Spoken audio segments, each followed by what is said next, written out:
हाँ बेटा, good morning students.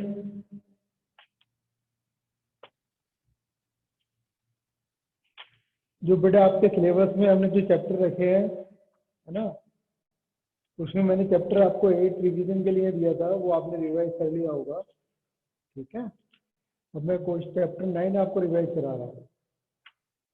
9 में तो फर्स्ट वाले जो एक्सरसाइज है उसमें आइडेंटिफाई करना है। ठीक है, न्यूमेरिकल और लिटरल कोफिशिएंट क्या है, तो फर्स्ट क्वेश्चन है। तो न्यूमेरिकल, जो न्यूमेरिकल वैल्यू होगी वो आपका न्यूमेरिकल, ठीक है, न्यूमेरिकल कोफिशिएंट होगा जिसमें वेरिएबल यूज होंगे, जैसे एक्स वाई जेड यूज हो रहा है, वो वेरिएबल कोफिशिएंट होगा, है ना।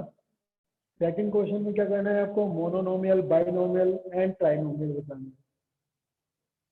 तो मोनोनोमियल, मोनोनोमियल का मतलब इसके अंदर वन टर्म हो, बाइनोमियल का मतलब टू टर्म हो, ट्राइनोमियल का मतलब थ्री टर्म्स हो। ठीक है, फिर थर्ड क्वेश्चन में identify which of the following expression are polynomial. If तो राइट देयर डिग्री, डिग्री का मतलब डिग्री हम जब भी लिखेंगे जब वो पॉलिनोमियल होगा।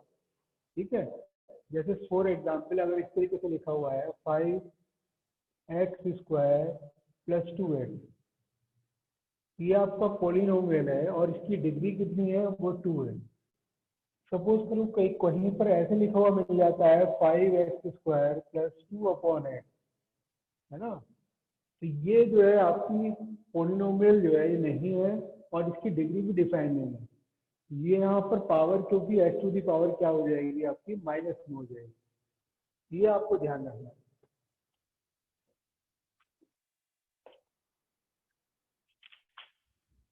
फिर ऐड द फॉलोइंग एक्सप्रेशन है, तो ऐड में को मैं समझता हूँ कोई दिक्कत नहीं है, आप ऐड कर सकते हो आराम से। ठीक है, add the following expression, subtract करना है, सब्ट्रैक्ट में भी कोई प्रॉब्लम नहीं है। ठीक है, इस तरीके से ऐड और सब्ट्रैक्शन में तो कोई दिक्कत नहीं है। जो मेन चीज थी वो मैंने आपको इस एक्सरसाइज की बताई है। अब come to the next exercise. Next exercise में आपको क्या करना है, मल्टीप्लाई करना है। मल्टीप्लाई में आपको ये चीज ध्यान रखनी है, दो टर्म अगर आप मल्टीप्लाई कर रहे हैं, 5x मल्टीप्लाई बाई 2x², है ना, +5y, तो यहाँ पर जो है ये y वाली टर्म तो एक्स्ट्रा अलग रहेगी। मल्टीप्लाई हम इन्हीं दोनों टर्म में हम कर रहे हैं, तो 2 5 या 10 x⁻³ हो जाएगा। ठीक है, 5/² है, ये एज इट इज रहेगा, इसमें हम ऐड नहीं कर सकते। इसकी मल्टीप्लाई अगर सपोज करो किसी से करनी है, मान लीजिए 5y⁻³ से करनी है, तो इसको मल्टीप्लाई करके कितना कर सकते हैं, 25 नंबर की नंबर से मल्टीप्लाई होगी और पावर हम इनकी ऐड कर लेंगे, है ना। लेकिन अगर बेस सेम है, अगर इस तरीके से अगर लिखा हुआ है 5x²y, इसकी मल्टीप्लाई करनी है हमें 2x⁻³ से, है ना, तो आप मल्टीप्लाई करेंगे तो नंबर की नंबर से मल्टीप्लाई करेंगे, 5 × 2 = 10, x⁻² है, x⁻1 है, तो x⁻3 हो जाएगा, और y⁻, यहाँ 1 है, y⁻4 हो जाएगा। हम x में x की पावर को ऐड करेंगे और y को y की पावर में हम ऐड करेंगे। ठीक है, इस चीज का हमें ध्यान रखना है, ऐसा ना हो जाए कहीं पर भी कि हम x की पावर में हम y वाली पावर ऐड ना करें। और 0 से मल्टीप्लाई किसी भी नंबर को करते हैं तो क्या हो जाता है, आपका 0 हो जाता है। ठीक है, इसी भी तरीके से अगर कोई न्यूमेरिकल वैल्यू फाइंड आउट करनी है, कोई एक्सप्रेशन दिया हुआ है, मान लीजिए x² 5x-7 दिया हुआ है। ठीक है, उसमें इंडिकेट किया गया है, simplify the following expression and evaluate them as directed. मतलब x = 2 पर इसकी वैल्यू फाइंड आउट करनी है, तो आप जहां जहां पर भी x आ रहा है वहां पर आप इनकी वैल्यू पुट कर देंगे, x = 2, तो ये हो जाएगा आपका x की जगह अगर हमने 2 पुट किया, 2⁻2, 5 × 2 - 7 यानी कि 4, 2 5 या 10 - 7, 14 - 7 यानी कि 7 आपका ये आंसर है। ठीक है, जो भी इंडिकेटेड टर्म होगी वो वैल्यू आप उसके अंदर पुट कर लेंगे, पुट करने के बाद जो भी आपका सोल्यूशन आएगा वो आपका आंसर हो जाएगा। ठीक है, सब्ट्रैक्ट करना है, ऐड और सब्ट्रैक्ट करने में आपको प्लस माइनस के साइन का ध्यान रखना है, ये ज़्यादा कोई मुश्किल चीज़ नहीं है, ये आप आराम से कर सकते हो, इसमें मैं इसको नहीं बता रहा हूँ। ठीक है, कोई और जो ज़्यादा मुश्किल क्वेश्चन है वो बताता हूँ।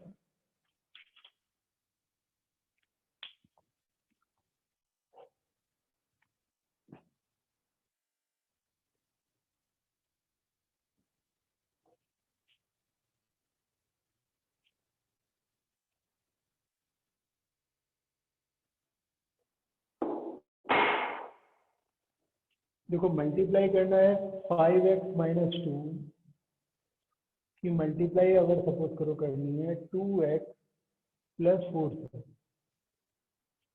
तो आपको मैंने बताया था आप ब्रैकेट ओपन करेंगे, पहले आप क्या करेंगे 5x से 2x प्लस 4 को मल्टीप्लाई करेंगे, फिर माइनस 2x, फिर माइनस 2 से इन दोनों टर्म को मल्टीप्लाई करना है, तो इस तरीके से आप ब्रैकेट ओपन कर लेंगे। पहले 5x से इन दोनों टर्म को मल्टीप्लाई करना था, तो डायरेक्टली ना करके आप पहले 5x इंटू 2x प्लस 4 लिख दिया, फिर माइनस 2x प्लस 4 लिख दिया। अब आप इनकी मल्टीप्लाई करते हैं तो 5 2 से कितना हो जाएगा 10x स्क्वायर और 5 4 जा 20x माइनस के 4x माइनस के 8 हो जाए, तो ये 10x स्क्वायर और ये 20x और माइनस के 4x है, ये कितना हो जाएगा 16x हो जाएगा माइनस के 8। तो इस तरीके से आपको मल्टीप्लाई करना है। ठीक है, मल्टीप्लाई में आप चाहे 2 वाले टर्म हो, चाहे 3 वाले टर्म हो, चाहे 4 वाले टर्म हो, आपको मल्टीप्लाई करते समय बस ब्रैकेट को प्रॉपरली ओपन करना है। ब्रैकेट जब आपकी ओपन हो जाएगी तो फिर आप उनको अलग अलग करके जो सेम टर्म है उनको आप ऐड या सेपरेट कर सकते हैं, है ना। ये आपने किए होंगे क्वेश्चन। ठीक है, इनकी ठीक से प्रैक्टिस कर लेना। उसके बाद जो नेक्स्ट वाली एक्सरसाइज है वो सबसे ज़्यादा इम्पोर्टेंट है। उसमें क्या है, आपको आइडेंटिटी यूज करनी है। आइडेंटिटी कौन सी आइडेंटिटी थी हमारी कि a plus B whole square, है ना। यानी कि 2 टर्म है, ठीक है, उनका स्क्वायर क्या होगा a square plus B square plus 2a। और नेक्स्ट थी आपकी a minus B whole square equal to a square plus B square minus 2a। और थर्ड आइडेंटिटी थी आपकी a प्लस बी और a minus B equal to a square minus B square. तीन identity का आपको use करना है। ठीक है, मैं एक एक क्वेश्चन आपको करके बता देता हूँ किस तरीके से आप यूज करेंगे।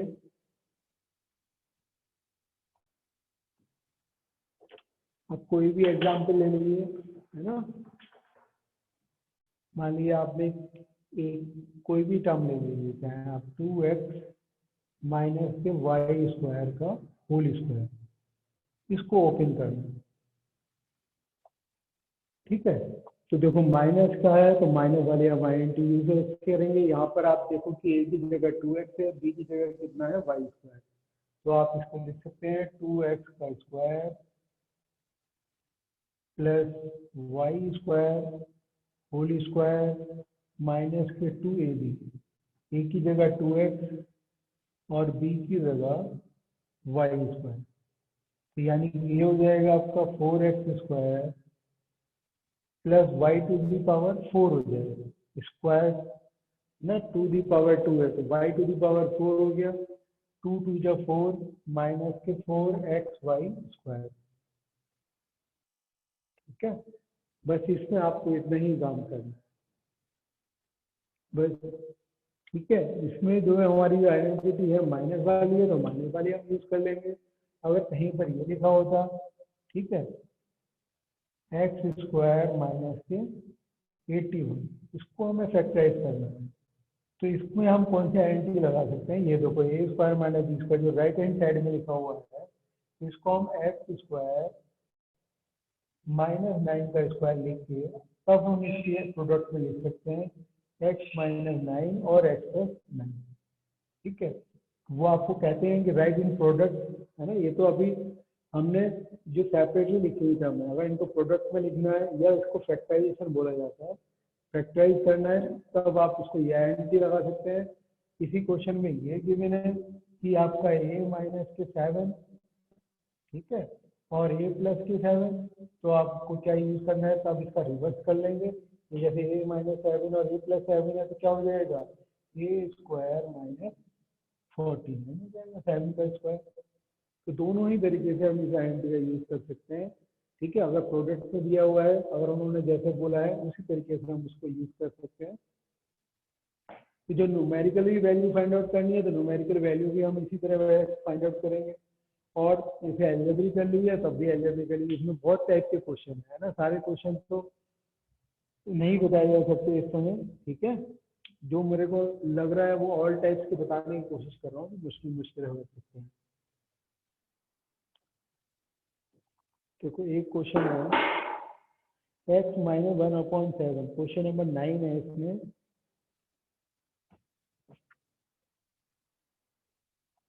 x minus 1/x is equal to 7।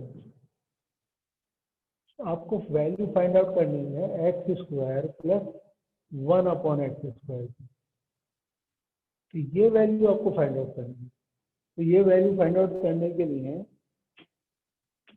इस क्वेश्चन में इन्होंने बोला है कि ये वैल्यू फाइंड आउट करो और x टू दी पावर 4 और 1/x टू दी पावर 4 की वैल्यू भी फाइंड आउट करो, है ना। दो पार्ट है। तो इसमें हमने क्या किया, दोनों साइड का हमने स्क्वायरिंग कर ली। जब स्क्वायरिंग करेंगे तो x माइनस 1/x का square is equal to 7 square, squaring both side, दोनों तरफ का हमने स्क्वायर किया। तो यहाँ पे आइडेंटिटी कौन सी लगाएंगे हम, a minus B whole square वाली, क्योंकि यही वाली आइडेंटिटी हम इसमें लगा रहे हैं। तो a square plus B square minus 2ab, यानी कि ये हो गया X square plus 1/x square minus के 2, a की जगह x, b की जगह 1/x इज इक्वल टू 49। यहाँ x x कैंसिल हो गया, X square plus 1/x square is equal to 49 plus 2, ठीक है। यानी कि कितना हो गया, ये 51 हो गया, ठीक है। ये हमने वैल्यू फाइंड आउट कर ली, x square plus 1/x square. फिर हमें दोबारा इसका स्क्वायर करना पड़ेगा, क्योंकि अब एक्स टू दी पावर 4 लाना है, तो स्क्वायरिंग अगेन, ठीक है। स्क्वायरिंग करी हमने इसकी, तो क्या हो जाएगा, X square plus 1/x square equal to 51 square. तो ये हो गया आपका X to the power 4 plus 1/x to the power 4, है ना, प्लस के 2ab। तो 2ab करेंगे तो ये ab वाली जो टर्म है आपस में कैंसिल हो जाएंगी, ठीक है। इक्वल टू 51 का स्क्वायर, 51 का स्क्वायर आप कर लीजिए। 51 की मल्टीप्लाई 51 से करते हैं अगर हम, कितना आ जाएगा,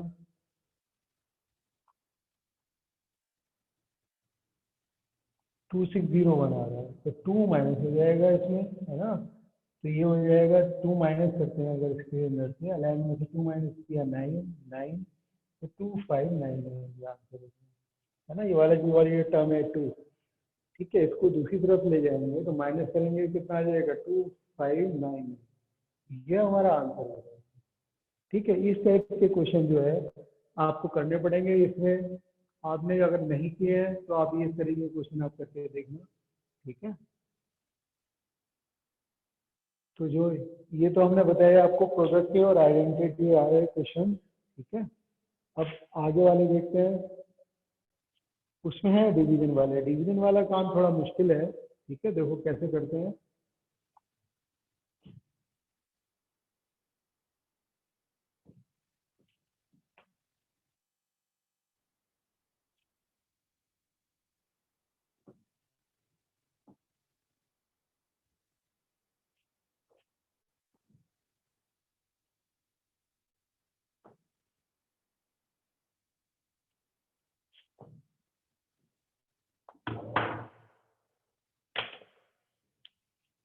बेटे डिवाइड वाले क्वेश्चंस में जो है अगर एक ही टर्म है तो कोई प्रॉब्लम ही नहीं होता है ना। फर्स्ट वाला जैसे क्वेश्चन है, डिवाइड करना है, नंबर को नंबर से डिवाइड कर देंगे और पावर हम ऐड या सब्ट्रैक्ट कर लेंगे, ठीक है। सेकंड वाला है, सेकंड वाले में कई सारे टर्म दी हुई है, तो कई सारे टर्म में मान लो अगर आपकी लिखी हुई है, फॉर एग्जाम्पल कोई भी एग्जाम्पल ले लेते हैं, 12x⁶, ठीक है, माइनस के 8x4 और 2x, इसको हमें डिवाइड करना है। सपोज करिए, ठीक है, 2x से डिवाइड करना है, तो 2x से डिवाइड करेंगे तो हमें अलग अलग डिवाइड करना पड़ेगा हर टर्म को। 12x⁶ को हम अलग डिवाइड करेंगे, ऐसे करके कर सकते हैं। माइनस के 8x⁴ है, इसको हम अलग डिवाइड कर सकते हैं, और माइनस के 2x है, इसको हम अलग डिवाइड कर सकते हैं, ठीक है। इसको हमने डिवाइड किया तो 2 को 12 से डिवाइड किया तो 6 आ गया, 6x⁵ हो जाएगा, यहाँ 4x⁵ हो जाएगा, यहाँ आपका 1 हो गया। तो देखो ये तो अब आसानी से डिवाइड हो गया, आ रही बात है कि नहीं। मगर कभी कभी ऐसा भी होगा डिवाइड करने में, जैसे सेकंड क्वेश्चन के बाद जो थर्ड क्वेश्चन है उसमें 2 टर्म दी हुई है, तो डिवाइड करने में अगर यहाँ पर देखो एक टर्म थी तो इजीली डिवाइड हो गया। यहाँ पर 2x+1 होता है, 2x+3 होता है, तो हम ऐसे डिवाइड नहीं कर पाते, ठीक है। तो जैसे आपको मैं इस बुक में एग्जाम्पल ले लेता हूँ, एक क्वेश्चन फोर्थ वाला पार्ट है, x-2 से डिवाइड करना है हमें x³ माइनस के 6x² प्लस के 12x माइनस के 8। ये हम ऐसे क्यों कर रहे हैं, क्योंकि हम ऐसे सेपरेटली डिवाइड नहीं कर सकते, क्योंकि यहाँ तो सिंगल टर्म तो इजीली डिवाइड हो रही थी। यहाँ पे 2x+1 होता तो हम ये डिवाइड नहीं कर सकते थे इसको इस तरीके से। तो जब भी कभी जो डिवाइडर है उसके अंदर एक से ज़्यादा टर्म है तो हम सेपरेटली डिवाइड ना करते, हम कंबाइंडली डिवाइड करें। तो डिवाइड करने का प्रोसेस क्या होगा, जो सबसे बड़ी पावर है पहले हम उसको कैंसिल करने की कोशिश करते हैं। यहाँ x⁵ है, तो हम ये चाहते हैं कि x⁵ आए यहाँ पर, तो हम x से किसको मल्टीप्लाई करें, ये हमें सोचना होगा। हम x को x² से मल्टीप्लाई करेंगे तो x⁵ आ जाएगी, लेकिन हमें x² की मल्टीप्लाई -2 से भी करनी है, ठीक है। तो -2 से मल्टीप्लाई करते हैं तो -2x² हो जाएगा। उसके बाद में ऐसे स्टेप में आपको क्या करना है, सब्ट्रैक्ट करना है हमेशा। पहला एम ये होगा जो फर्स्ट टर्म है वो एग्जैक्टली सेम आ जाए, ठीक है। उसके बाद हमें क्या, ये माइनस में है तो माइनस का लाना है, प्लस का है तो प्लस में लाना है, इसको हमें रिमूव करना है। 1 बाई 1 हमें हर टर्म को, जितनी डिग्री इसकी 1 है तो 1 डिग्री तक हम इसे रिमूव करेंगे, हमारी कोशिश ये रहती है। तो इसको हमने कैंसिल कर दिया, तो माइनस के 6x² है या प्लस का 2x² है तो माइनस का 4x²। फिर नेक्स्ट टर्म हमने ली 12x, तो अब हमारा एम क्या होगा, -4x² लेके। तो -4x² कब आएगा, जब हम x को किससे मल्टीप्लाई करें, -4x। -4x से मल्टीप्लाई करते हैं तो ये हो जाएगा -4x² और प्लस का 8x। फिर हम साइन चेंज करेंगे, ये हमने कैंसिल कर दिया। फिर 12x में से 8x माइनस किया तो कितना आया, 4x। 4x नेक्स्ट टर्म कितनी है आपकी, -8 है। अब हमारा एम क्या होगा, 4x आएगा। तो 4x कैसे आएगा, 4 से मल्टीप्लाई करें, 4 से मल्टीप्लाई किया तो कितना आ गया, 4x माइनस के 8 हो गया। फिर हम साइन चेंज करेंगे, साइन चेंज करेंगे तो ये दोनों ही टर्म कैंसिल होंगे, रिमाइंडर कितना हो गया, 0। जरूरी नहीं है कि रिमाइंडर 0, कुछ और टर्म आ भी सकती है। ये आपका टोटली डिवाइड हो गया, कोई बात नहीं, इसका रिमाइंडर 0 आ रहा है, तो ये आपका क्वेश्चन, ये आपका आंसर होगा। इस तरीके से स्टेप बाय स्टेप आपको ये हर टर्म को डिवाइड करना होगा, ठीक है। तो ये आपका डिवीजन वाला प्रोसेस है, तो मैंने आपको डिवीजन वाला प्रोसेस ही ये आपको समझा दिया है ना। इस तरीके से आप डिवाइड करेंगे, चाहे 2 टर्म हो चाहे 3 टर्म। ठीक है। उसके बाद फिर हमने जो चैप्टर रखा था, है ना, उसके बाद हमने रखा है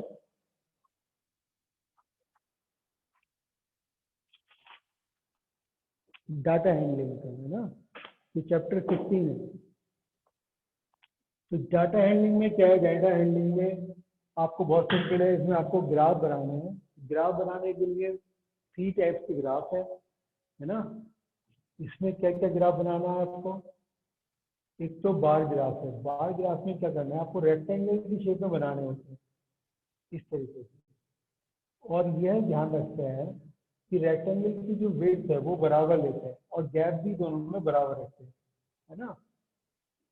तो यहाँ पे जो भी डाटा दिया होगा उसके हिसाब से हम जो है ग्राफ ड्रॉ करेंगे, बार ग्राफ।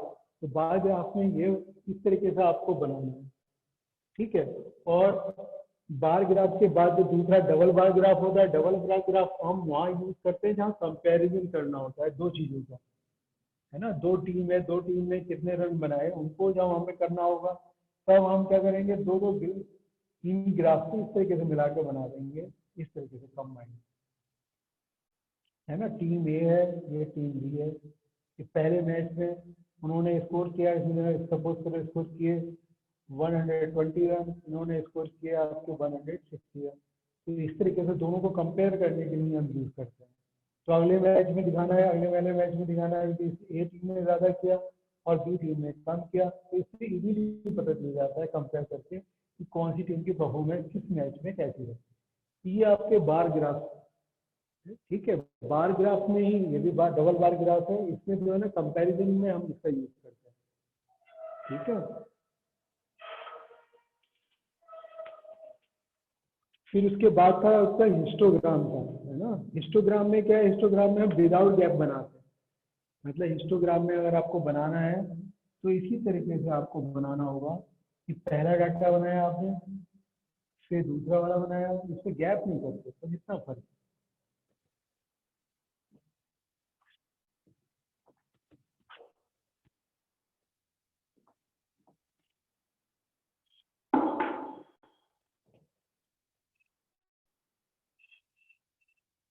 ठीक है, विड्थ उतनी ही ले लेंगे जैसे दिया हुआ है। इसकी वैल्यू मान लो 50 दी हुई है तो 50 पे हमने ले लिया, इसकी वैल्यू 60 थी, है ना। इसकी वैल्यू 55 थी मान लीजिए, इसकी वैल्यू 100 है ना। तो इस तरीके से आपसे ये डाटा बन जाएंगे बस।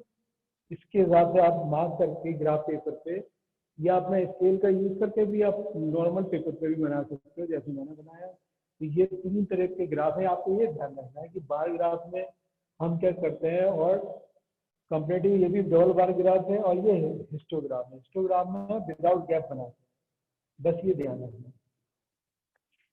उसके बाद था लास्ट वाला पाई चार्ट, है ना। पाई चार्ट का मैं रफ आइडिया दे रहा हूँ, है ना। देखो सारे क्वेश्चन तो करके बताना क्योंकि हमारे पास आज ही का दिन है, उसके बाद जो है हो सकता है क्लास ना हो।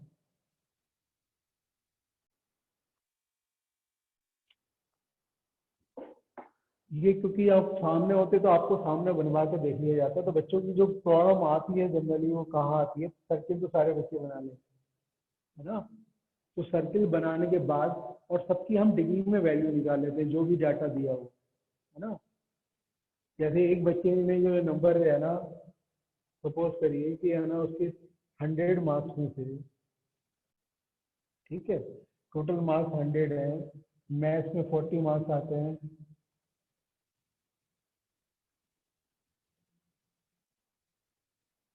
चलिए कोई और डाटा ले लेना पड़ेगा, एक मिनट रुको। टोटल मार्क्स जो है बढ़ाने पड़ेंगे। हम ले लेते हैं 4 सब्जेक्ट ले लेते हैं तो 400 हो गया मान लीजिए, ठीक है। 400 में मैथ्स में उसके नंबर आते हैं, मैक्सिमम मार्क्स जो है 400 है, ठीक है। मैथ्स में मार्क्स आते हैं 80, है ना। और साइंस में मार्क्स आते हैं 70, ठीक है। और कौन सा इंग्लिश में ले लीजिए, इंग्लिश में मार्क्स आते हैं आपके सपोज करो 60, और एसएस में मार्क्स आते हैं, सोशल साइंस में नंबर आते हैं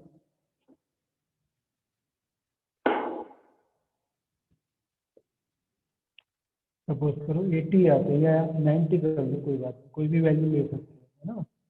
तो ये जो नंबर आए हैं आपके, है ना, इसको हमें डिवाइड करना है, पाई चार्ट बनाना है। तो पाई चार्ट बनाने के लिए सबको हमें जो है टोटल मार्क्स से जो है जो भी नंबर आए हुए हैं इनको टोटल आप कर लो, कितना है 0, 8 और 7 15, 15 और 6 कितना हो गया, ये 300 हो गया। ठीक है, तो 300 आए हैं उसके मार्क्स स्टूडेंट के, तो उसको उसका हमें पाई चार्ट बनाना है। टोटल मैक्सिमम मार्क्स 400 थे, उससे कोई हमें मतलब नहीं है, हमें तो 300 को डिस्ट्रीब्यूट करना है, तो इसकी परसेंटेज हमें अलग अलग निकालनी है।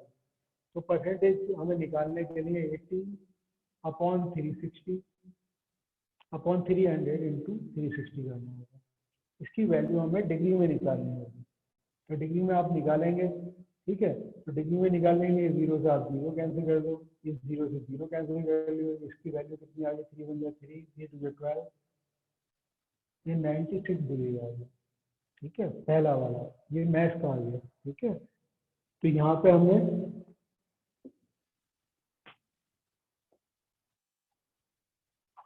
इसके जिसकी जो वैल्यू है वो डिग्री में लिखी, वो कितना आ रहा है आपका 96 डिग्री आ रहा है।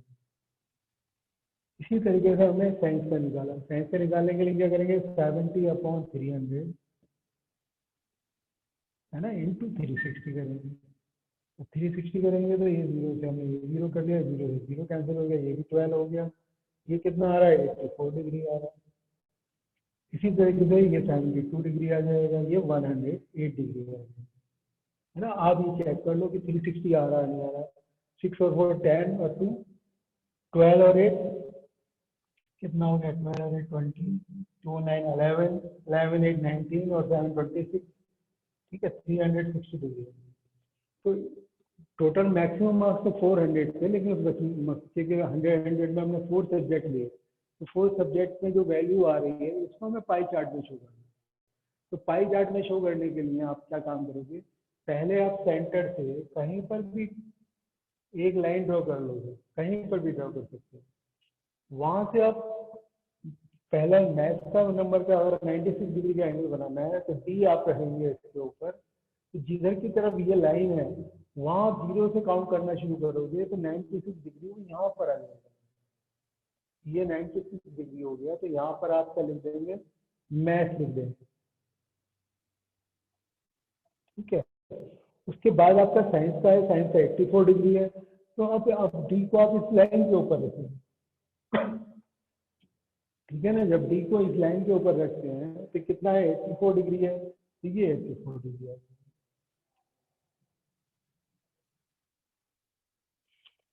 फिर 72 डिग्री है, तो ये 72 डिग्री आ जाएगा, है ना। लाइन के ऊपर ड्रॉ करके आपको एंगल बनाना तो आता ही होगा, ये 108 डिग्री हो जाएगा। उसके बाद आप क्या करेंगे, इनकी वैल्यू पुट कर देंगे, यहाँ पर मैथ है, ये साइंस है, और ये क्या था आपका इंग्लिश था, है ना, ये आपका एसएस है। ठीक है बेटा, ये मैंने आपको जनरल आइडिया दिया है आपको, है ना। एक क्वेश्चन पाई वाला मैंने इसलिए करके बताया आपको, इसमें पाई वाले में थोड़ी एंगल बनाने में प्रॉब्लम आती है बच्चों को, ये तो आसानी से कर लेते हैं। तो एंगल बनाते समय ये ध्यान रखना कि लाइन के ऊपर ही आप जो मेन लाइन है वो आनी चाहिए, और 0 से काउंटिंग शुरू करें आप, क्योंकि 2 स्केल होते हैं, 0 0 दोनों साइड में होता है, क्योंकि जहाँ हम पॉइंट रख के जिधर की तरफ लाइन जा रही होती है उधर की तरफ हम 0 से काउंटिंग देखते हैं कभी आप उसमें। ठीक है, क्योंकि जहाँ 91 होगा वहाँ पे 81 भी लिखा हुआ होगा, 89 भी लिखा होगा, है ना। जहाँ 10 लिखा होगा तो 170 भी लिखा होगा, तो इसमें गड़बड़ ना होगा। ठीक है बेटा, ये मैंने आपको जितने भी जो ग्राफ थे वो हमने ग्राफ बता दिए आपको सारे टाइप के। अब आपको जो लास्ट वाली एक्सरसाइज है वो प्रोबेबिलिटी की है ना। प्रोबेबिलिटी में आपको सिर्फ ये ध्यान रखना है कि जो मैक्सिमम चांसेस हैं वो कितने हो सकते हैं। जैसे आपका जो है डाई को थ्रो करते हैं, तो डाई को थ्रो करने पे हमारा 1 2 3 4 5 6 आता है। ठीक है, तो यहाँ पर हमें इवन नंबर लानी है, तो इवन नंबर लाने के लिए 2 4 6 ये हमारे फेवरेबल केसेस हो गए। तो फेवरेबल केसेस को टोटल नंबर ऑफ केसेस से हम डिवाइड कर देते हैं, वो पे प्रोबेबिलिटी होती है। प्रोबेबिलिटी की वैल्यू मैक्सिमम 1 आती है, और मिनिमम 0 हो सकती है। ठीक है, तो नंबर ऑफ फेवरेबल केसेस और टोटल नंबर ऑफ केसेस। तो ये इस तरीके से अगर मान लो पूछे प्राइम नंबर, तो प्राइम नंबर कौन से देंगे, 2 भी प्राइम है, 3 भी प्राइम है, 5 भी प्राइम है, तो सभी 3/6 आएगा। ठीक है, अगर वो पूछते हैं इवन प्राइम, तो इवन प्राइम सिर्फ एक ही नंबर होती है, तो उसकी प्रोबेबिलिटी क्या होगी, 1/6 हो जाएगी। ठीक है, तो इस तरीके से आपको प्रोबेबिलिटी निकालनी है। तो आपको ये तो मैंने बताया, डाई में थ्रो करते हैं, कॉइन को टॉस करते हैं, तो हेड और टेल आता है, 1 टाइम करते हैं, 2 टाइम करेंगे तो 4 केसेस बनेंगे, हेड हेड, टेल टेल और हेड टेल और टेल हेड। ठीक है, इस तरीके से आपको केसेस पता होने चाहिए। ठीक है बेटा, तो मैंने जितना मैक्सिमम हो सकता था उतना एक पीरियड में आपको रिवाइज करा दिया है, और बाकी आप अपने एग्जाम की तैयारी करना। ठीक है, थैंक यू।